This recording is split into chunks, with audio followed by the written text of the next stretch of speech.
Hello again and welcome to part 2 of my GoCycle G4i owner's review. I'm not a YouTuber, so I thought I'm going to just carry on from where I left off.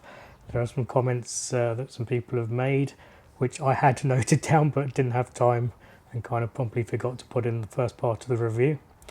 I'll start off with commenting that the GoCycle has a 100 kilogram limit, and that means you cannot weigh any more than 100 kilograms, and that includes clothing and any luggage that you may want to be carrying with you. Otherwise, obviously the efficiency would worsen and you're putting more strain on the components, and you may even void the warranty according to GoCycle. So that's worth bearing in mind if you're a guy or gal of slightly bigger build, then you may find that quite limiting. And the second thing will be worth mentioning is the fact that the GoCycle has extremely clean lines, as you can see, but this is partly because there are no mudguards or fenders or no lights included for the incredible £4,000 price. This has always been the thing with the GoCycle, that they charge extra for these things, which is quite a surprise and a bit mean in my opinion, especially as it's a British company, and without lights it's not officially street legal, especially in the winter months. Because it's summer, that's not that big of a problem at the moment. But in the winter we'll definitely need some lights, and unfortunately the newly designed lights for the G4i are not ready, and apparently are not going to be ready for some time, which is also another disappointment. The G4i utilises a brand new pedal torque sensor, and together with the newly designed front hub motor, which is meant to be more powerful and almost silent, both these things help make tremendous improvements to the G4i in real world use and around town and for commuting, for which it's designed. In fact, that's one of the first things you'll notice when you first start using the GoCycle, is the tremendous pickup away from stationary, as if two invisible hands are pushing you along when you take off from the lights, leaving other traffic for dead. And now a closer look at the Vredestein designed tyres, especially for GoCycle, and these are 20 inch by 2.35 inches wide with, as you can see, barely any tread, but they're very low drag and therefore good for efficiency. And that moves us nicely onto the GoCycle app. When you first turn on the GoCycle, it only takes a few seconds to connect to the app, and the original title page that you see will have information about the odometer, total mileage covered, and journey specific data, and also things like calories burned and the average speed of your journey. But the main reason for having the app is the presets, as you can see along the top of the screen. I tend to have mine in city mode since I've had the bike, but you can change modes to eco, on demand, and there's also a custom feature. And what this essentially does is it tells the bike how much motor assistance you need and at what point the motor assistant kicks in. So this is when you use the custom mode as shown, and using your finger you're able to just adjust when the motor assistance kicks in. So generally speaking, moving the sliders over to the left gives you more motor assistance, which is more easily available, but will then give you less range overall, and moving the sliders to the right will give you a harder workout, but then obviously less range, as shown.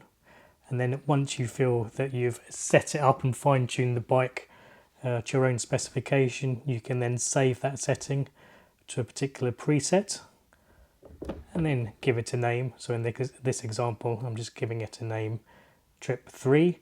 So you can then potentially change the mode of the bike on a particular ride so that the bike's set up in a particular way for a particular part of that ride. Although I think GoCycle generally say you should do this when the bike's stationary and not necessarily on the fly. But since I've had the bike, I've always preferred having it or simply in city mode, because that gives you really good assistance away from stationary and also gives me very good range. And once you've completed the setup, then literally just by tilting the phone on its side into landscape view, gives you a wonderful dashboard in effect, which you can mount as shown previously to the bike using the two rubber grips. And when you have this on your handlebars, it gives you a very clear display of the speed, how much battery you have left, and then you can change modes The bike makes a little beep every time you change modes to confirm the change, and you can turn on or off the daytime running lights, for example. This is a great boon, I think, to have such a massive display, and it's far better than the monochrome onboard computers you normally get with e-bikes, which are often tiny and difficult to read. So onto the ride itself, I collected the GoCycle from a shop called Fully Charged, which is an e-bike shop in central London, just on the south of the Thames, just in the shadow of the Shard, which is the tallest skyscraper in the UK. You're about to watch somebody who has never ridden a bike for over 30 years. I've worked out probably around 35 years. But you can see now the benefit of having such a large dashboard display. The speed is actually in kilometres here because I hadn't actually changed over to miles per hour. But it's lovely, clear and easily visible. You'll notice there when I go into bright lights it becomes less visible, but that's purely because of the angle of the camera. I was wearing my GoPro on my chest at the time, but from where my eyes are you can see the dashboard clearly. I have to admit that when I told my friends that I was collecting a bike and planning to ride the bike home, which is around 10 miles back to my home in northeast London, absolutely everybody told me not to do it and that it was too dangerous, and they all gave me various stories of times when they've almost died cycling in central London, either being hit by a vehicle or almost being thrown under the wheels of a bus. So I was thinking, what's the worst that can happen? And I have to say, luckily I ignored their advice and decided to do it, having never ever ridden a bike before. With traffic, I always used to be a keen BMXer when I was young, but I used to obviously not be or ride my bike amongst traffic. So this is a novice cyclist you're watching, as you can see here. I'm not noticing there's a nice cycle lane on my left, but then gradually it dawns on me that this is a safe lane, and this is the issue. I think London's probably many years behind somewhere like Amsterdam in terms of its cycle setup, and it's improving all the time, and it is a fact that and many cities around the UK, especially in the pandemic, they're putting in more and more cycle lanes, and by that I mean proper cycle lanes, not just a painted line on the road separating you from traffic nearby. And this is me just passing over London Bridge, and these are one of the things that I was told to be careful of buses. As you can see, I'm coming up behind a bus. I was just in a cycle lane, and now the cycle lane has disappeared, and I'm now sharing the road with very large vehicles. I can see a cyclist up ahead who's probably a lot more experienced than me, and I was thinking, do I go up ahead? Well, I decided to wait back. And you can see now that I keep looking at my watch, and you can see also that I'm fairly unsteady as I'm just getting used to the bike, it has to be said. But I put my destination on the iPhone that I'm using Apple Maps, and it gives you turn-by-turn directions specific for cycle lanes.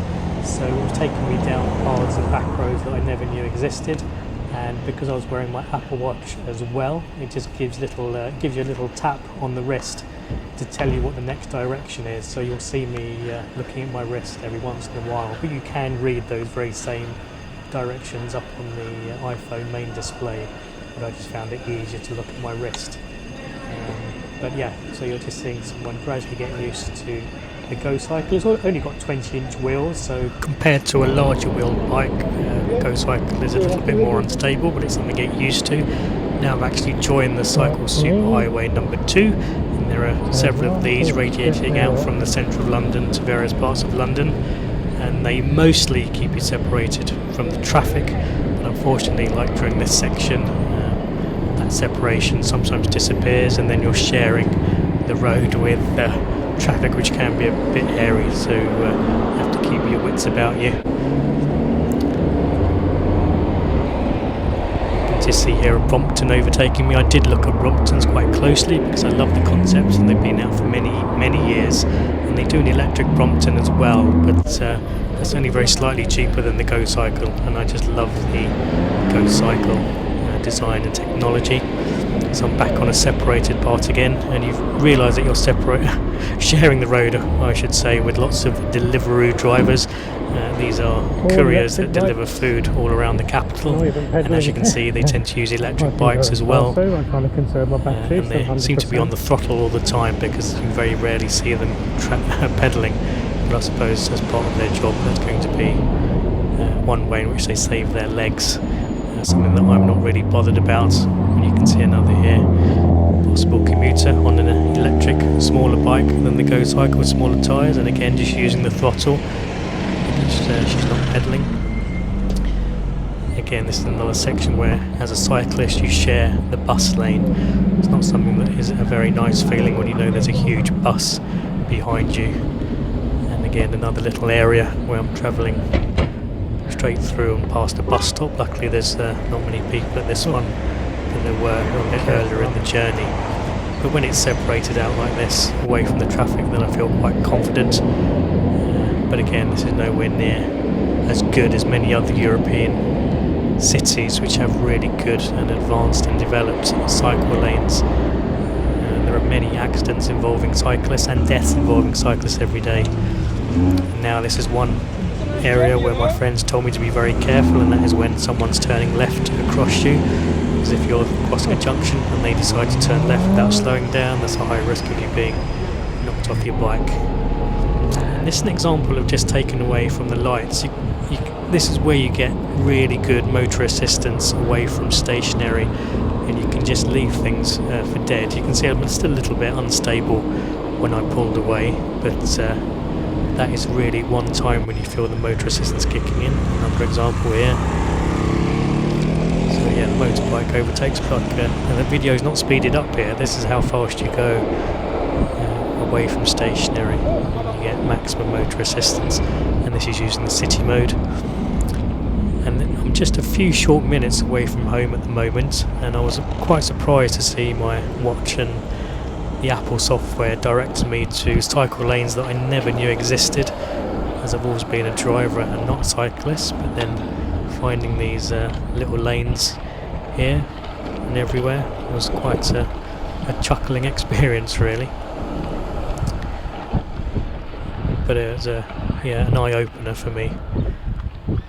Anyway. This is all interesting. Anyway, I made it home.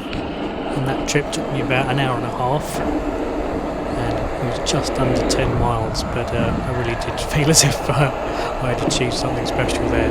Anyway, now I'm back actually at my proper home in Wales. You can see it's a lot more greener here, and this is just an example of, well, what happens if you don't want to use your phone as a dashboard, you just want to get on the bike and go for a ride. So now we're just going to have some video now of what it's like riding the bike without the phone and using the dashboard LEDs, which is a bit of an interesting choice by GoCycle, because you think there would have been the technology to have an inbuilt OLED display, for example, but they've stuck with the LED display, and it's something to get used to, but then becomes rather self-explanatory the more you use it, and you actually realise it's actually quite clear using LEDs.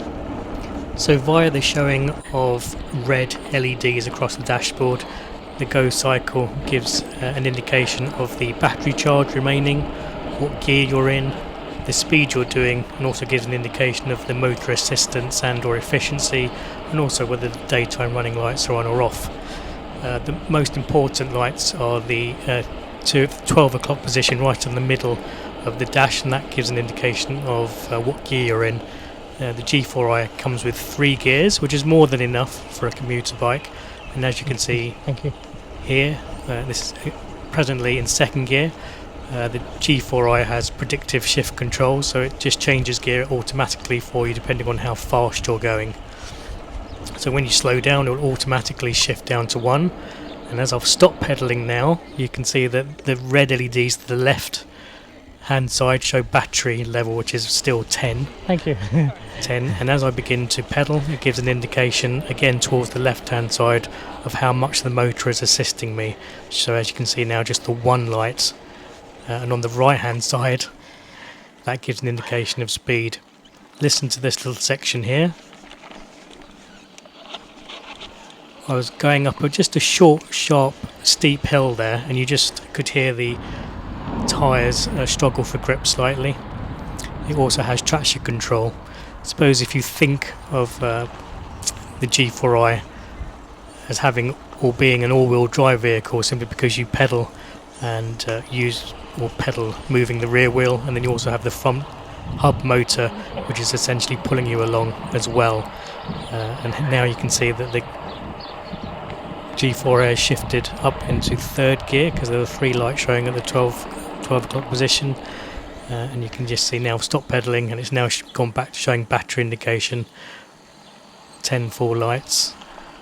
And then the right hand side, I'm just using the throttle now, so I'm not pedaling, and you see I went up to maximum speed with the light showing on the right hand side, and it's just shifted down to second gear, and now I've manually moved up into third gear, and now I'm pedaling along, and again just as I put in more effort it just shows the motor assistance on the left. Now stop pedaling again and it shifted back to showing battery level, and the speed is along the right hand side with 10 LEDs, so 10 LEDs along the left side for battery power and showing motor assistance, and the 10 LEDs along the right hand side showing speed and also efficiency, with the 2 central 12 o'clock, or I would say LEDs at the 12 o'clock position showing what gear you're in. So I'm going down that same bit of hill now, changed down to first gear, changed up to second gear, and depending on, and now you can see it's changed up to third gear. This is all done automatically by the bike, and this is why I love it, because it's so smooth, so agile, and it just does everything for you, but you're still having to work out and pedal accordingly. So compared to a conventional bike or even a conventional e-bike with derailleur gears, they just seem very, very clunky and old-fashioned compared to the GoCycle, which is ultra smooth and ultra quick and agile. And this is all filmed directly after I returned from London back to Wales, and this is still on the original battery, so it was still showing incredible efficiency. In fact, I first charged the GoCycle after covering 60 miles and it was still showing that I had 30% battery left. And this is just me returning home, and these are the old-fashioned cycle lanes that we have to put up with when you're sharing a small cycle lane with traffic, and the cycle lane's obviously pitted with drain covers that you have to try and avoid. But I'm just heading home now up this hill, about to use the throttle because my legs are tired. Now, has everything gone to plan? Yes, I love the GoCycle, but unfortunately it seems to have thrown up a problem just as I hit the 90 miles covered mark, which we're about to see now towards the end of this video. What the hell is that? It's a horse. That sounds right, isn't it? There's a new one. So just as I was approaching the end of my second week of ownership, and now on a ride with my wife, the bike started making quite an awful noise, which I couldn't figure out what was causing it, and unfortunately I had to contact the shop where I bought it from, which is fully charged in London, who then contacted GoCycle headquarters, and I guess I'll be showing the results of this and what they found in the next video. So if you like this video, please give me a thumbs up, and if you really liked it, please subscribe. But bye for now.